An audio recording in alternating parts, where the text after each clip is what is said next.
That's right, you're seeing it here first. See those 6 brand new books right there on top of my stack? Move out here. These 6 right here. 1st Nephi, 2nd Nephi through Jacob, Enos through Mosiah, Alma, Helaman through 3rd Nephi, and 4th Nephi to Moroni. Brant Gardner's Second Witness Commentaries on the Book of Mormon.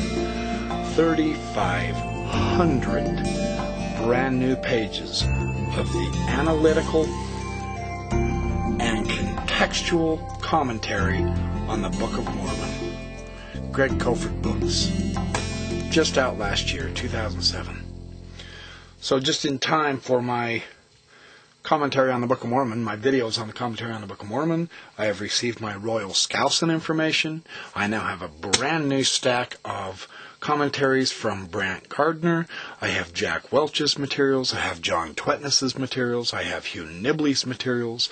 I have Royal Skousen's materials, John Sorensen's materials, Matthew Roper's materials. I have an absolute embarrassment of riches for commentary on the Book of Mormon. It is simply awe-inspiring to see how much there is. If the Book of Mormon were a book of fiction, there is simply no way people like Gardner and Nibley and Welch and Twetness and Roper, and there's no way they could write all this stuff and have it credible, realistic, based on the ethno-historical, cultural Sitchem-Leben of the ancient world. There is just more and more and more that come out. In fact, on the very first page of this book, 1st Nephi, in the first commentary, the very first page, Brant taught me something new. I've read the Book of Mormon dozens of times. I've read hundreds of books on the Book of Mormon, and the first thing Brant Gardner does on the first page is tells me something new. It just never ceases to amaze me. Absolutely astonishing. So now I have the complete tools with Sorensen's materials and Gardner and Nibley and Welch. I have the complete tools now to produce an absolute world-class, first-rate video commentary on the Book of Mormon. And that is absolutely exactly what I'm going to do for YouTube. I'm going to make this the standard video commentary. And I'm going to have fun with it. Why not? I'm having a ball. This just thrills me. I got these for my birthday, just in time for my video commentary. You know, I recognize the hand of the Lord in all these things because it's what I'm after is knowledge. And it's what I get, knowledge. Things like this come all the time when I decide to make up my mind to study things. And it's absolutely sin-loving, sensational. I mean, this isn't at all how I was going to do my commentary, but it's okay because if you ad-lib as things come along, you know, I can foresee times when I will have gotten way up into the 1st and 2nd Nephi realms, and then all of a sudden something new comes on 1st Nephi chapter 3 that I had made comments about 6 weeks earlier, and I'll want to incorporate those and bring those in. I'll be doing that a lot. So, in Brant Gardner's text, chapter 1, the text and context, he discusses the background of the Book of Mormon, which is going to be really good.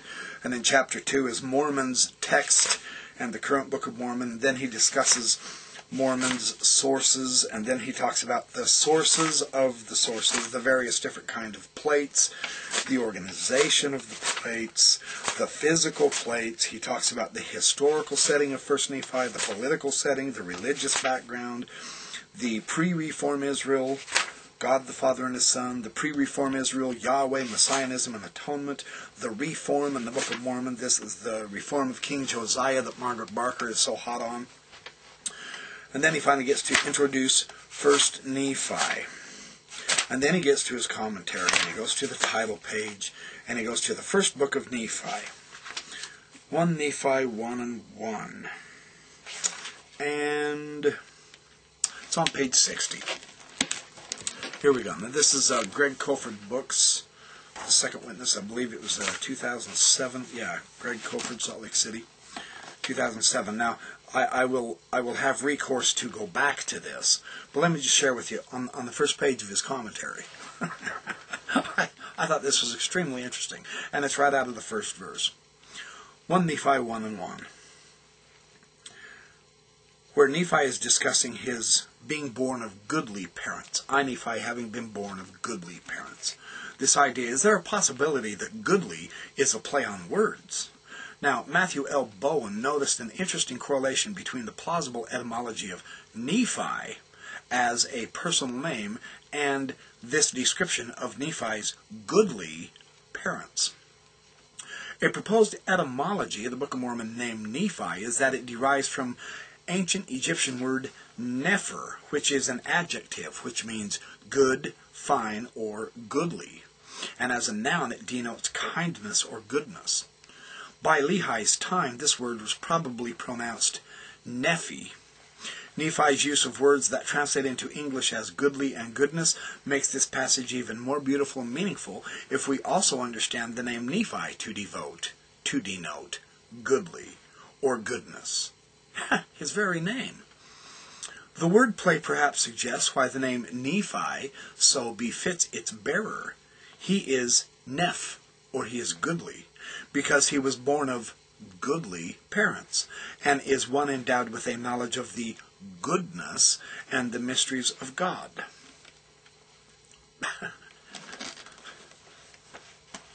Hundreds and hundreds and hundreds and thousands of pages of comments and ideas like that from Gardner alone. When I get to the etymology of the different names, Lehi, Sariah, Nephi, Laman, Lemuel, Sam, Jacob, and so on and so forth.